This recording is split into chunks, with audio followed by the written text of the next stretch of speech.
Okay, hi, welcome back. You either clicked on this video because you like my content, which I appreciate a lot, by the way, or because you're in the market for either a new or a starter red dot for your airsoft gun or replica, right?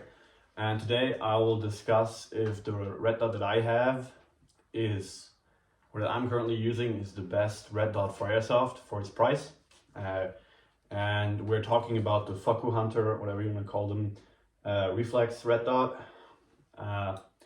Yeah, I made a couple of different topics that I want to talk about that, in my opinion, make a red dot or any optic, but specifically red dots, great or good, and some requirements I had when buying this red dot, and some requirements that I think everybody should have when buying a new red dot.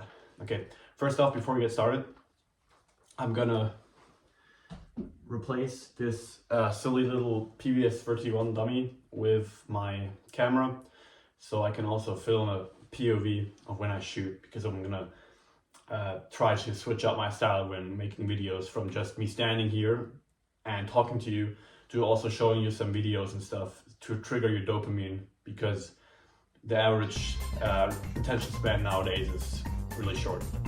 Okay, so let me just switch that really quick.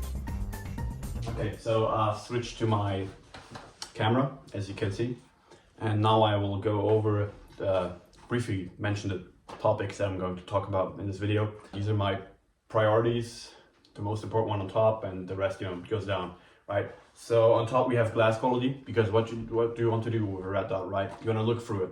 Second, dot visibility. Especially with EOTech clones, you have the problem that the dots are quite thin, they're not that bright, and that is a problem, especially in outdoor fields. Third is durability, because if you fucking eat shit and fall while running, and your optic is just unzeroed or even fucking flew off or is broken, that's not what you want, right? Battery life is also really important. It's just airsoft, so you don't have to be in the field for like 7 days straight, right? Where you need, or like even years, like a shit hit the fan rifle build or something, where you need like a really long battery life or something.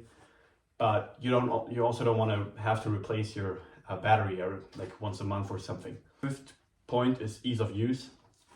This with that I mean, adjusting your zero or switching out your battery or brightness. Sixth point is price. Obviously, it's just airsoft.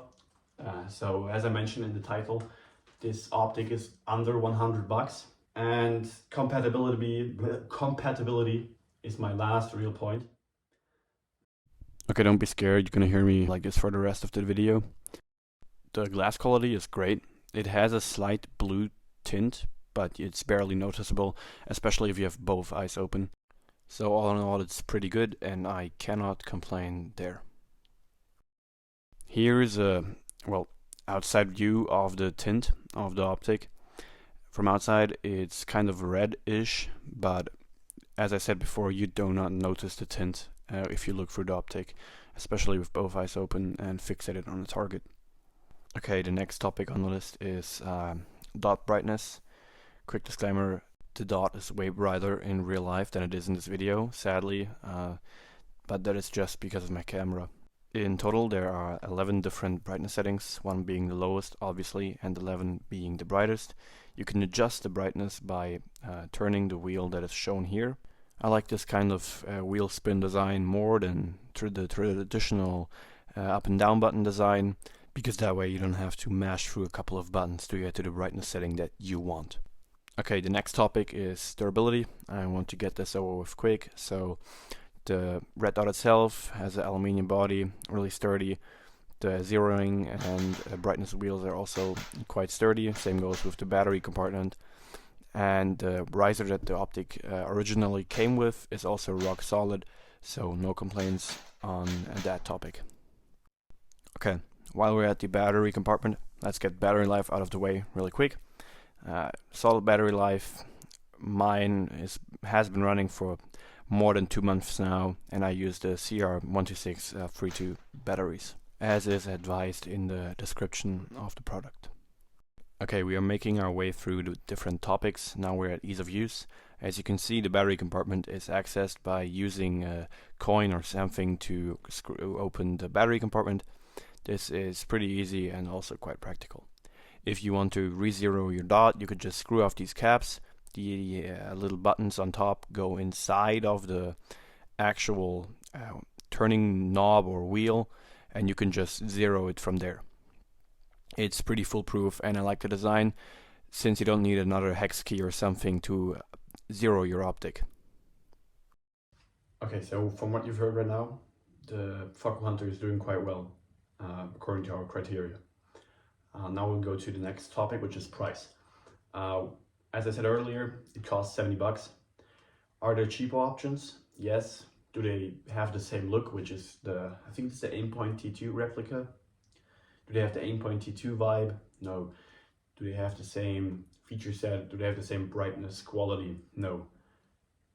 Are there better options? Certainly, yes. You can go out to 200 bucks for a Holosun. You can even buy a fucking Neotech for like 600 with a magnifier.